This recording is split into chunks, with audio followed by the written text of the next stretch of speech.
Bonjour à tous, j'espère que vous allez bien. Aujourd'hui, on se retrouve pour la 4e partie du résumé du roman Le Monde perdu de Michael Crichton. Et donc, commençons. De retour aux caravanes, Jack Thorne et Richard Levin sont accueillis par les enfants. Levin commande qu'il n'était pas sage de les amener ici, alors que les enfants insistent sur le fait qu'ils sont venus à l'insu des adultes. Eddie et Malcolm reprochent à Levin d'être parti sans le dire, mais Levin les informe que le gouvernement costaricain a une nouvelle forme d'encéphalite entre les mains et l'attribue aux carcasses de dinosaures qui s'échouent sur le rivage. Bien que ce scénario soit très improbable, Levin avait pour objectif d'atteindre l'île, car une fois que le Costa Rica aura découvert les dinosaures, rien ne les empêchera de détruire l'île, comme ils l'ont fait avec Isla Nublar. Levin raconte les événements qui lui sont arrivés depuis l'atterrissage sur l'île. L'attaque du ruisseau avec Diego tué par un prédateur inconnu, sa rencontre avec un vélociraptor et la découverte de l'installation d'indigènes abandonnés. Eddie, agacé par la gratitude de Levin, lui dit que la raison pour laquelle ils sont là, c'était pour le sauver. Mais Levin répond avec arrogance qu'il n'avait pas besoin d'aide. Thorne lui rappelle son téléphone satellite, mais Levin répond que c'était un malentendu car le téléphone était trop compliqué à utiliser. Après avoir été complètement mis en colère par tout le monde, Malcolm se tourne vers Eddie et dit « Un grand scientifique est un grand homme » avant de s'en aller. Sans se laisser décourager, Levin insiste sur le fait qu'il viendrait tout sur l'île, tôt ou tard, et que l'île présente une belle opportunité et qu'il ne devrait pas être gâché par des querelles.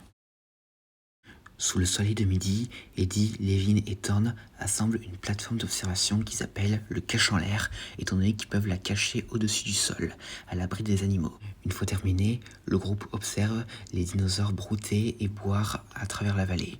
Il y a des apatosaures au loin et un groupe de triceratops au nord. Levin identifie le Parasaurolophus à Kelly Curtis, des dinosaures décrits comme à bec de canard et émettant des sons à basse fréquence. Au sud, il identifie à tort des dinosaures avec des grands fronts incurvés et saillants et un petit bord de cornes noueuses comme Gravitolus, puis probablement Pachycephalosaurus. Levin et Malcolm débattent de la raison de cette tête inhabituelle. Malcolm dit à Harpy que la raison pour laquelle l'île est importante est qu'elle a beaucoup à leur apprendre sur l'extinction. Depuis que Angel est enfermé il y a des années, cela a été soudain et certains animaux ont été laissés pour compte. Ces animaux ont atteint l'âge adulte et ont commencé à se reproduire. L'île possède un écosystème complet dans lequel de nombreux dinosaures ont évolué sans aucune influence du monde extérieur. Il s'agit d'un environnement complètement confiné et Malcolm suggère qu'au cours des prochains jours, ils auront un aperçu du comportement des dinosaures qui pourrait avoir conduit à leur extinction. Au cache en l'air, Levin et Malcolm regardent les dinosaures brouter et boire à travers le champ. Levin note leur mise en accusation spatiale et pense qu'il s'agit d'une sorte de périmètre de défense. Ci-dessous, Eddie finit de remonter la cage sphérique qui, selon Levin, est une sorte de cage à requins, mais de protection contre les dinosaures. En notant que malgré l'abondance des apatosaures, la plupart des arbres semblent relativement intacts et non dénudés comme on pourrait s'y attendre. Levin émet l'hypothèse que les apatosaures ne mangent pas réellement la cime des arbres comme on pourrait s'y attendre. Cela est dû au stress physique lié au fait d'avoir un cou aussi long, notamment aux problèmes respiratoires et au pompage de sang dans un cou aussi long.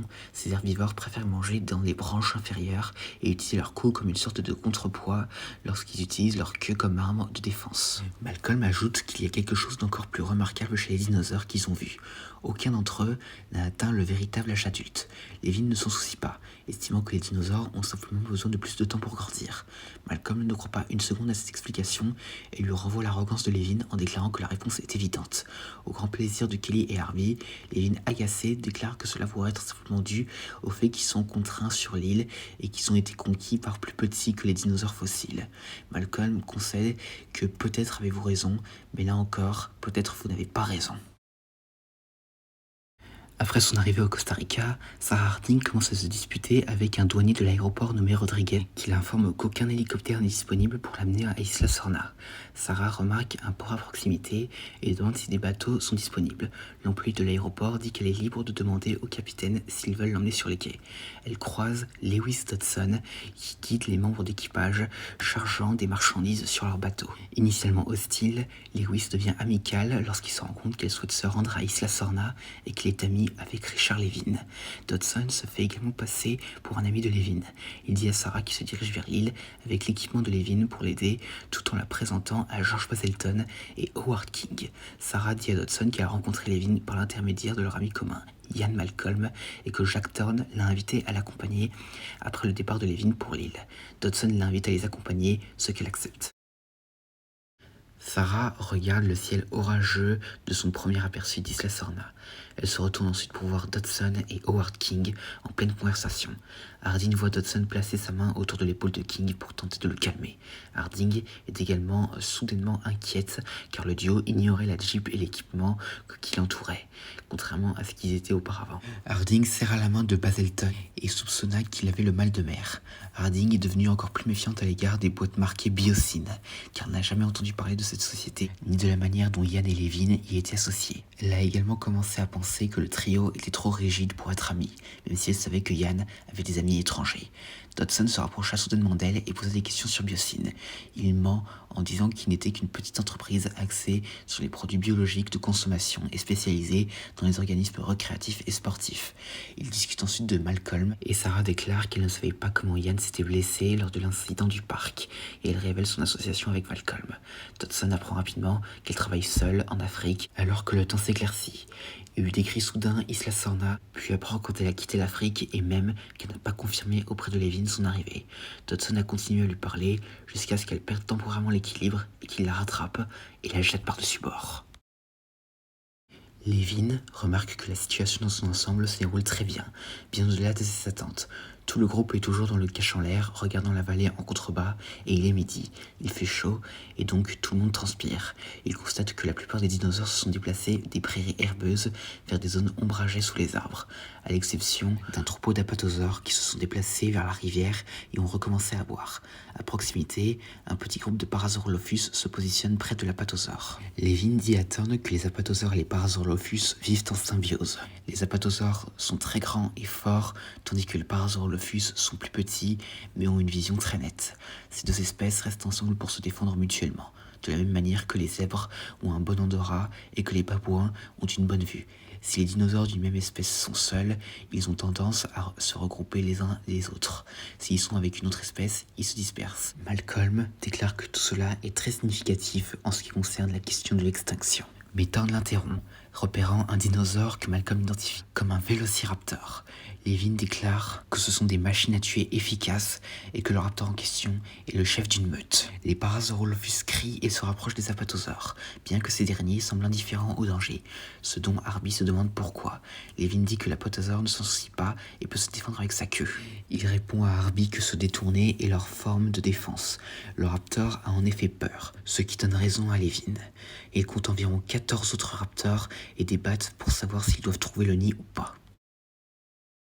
Dodson démarre la Jeep Wrangler sur mesure et Howard King, assis à côté de lui, exprime son mécontentement face au fait que Dodson ait jeté Sarah Harding par-dessus bord. Baselton demande de quoi il parle, n'ayant pas vu ce qui s'est passé.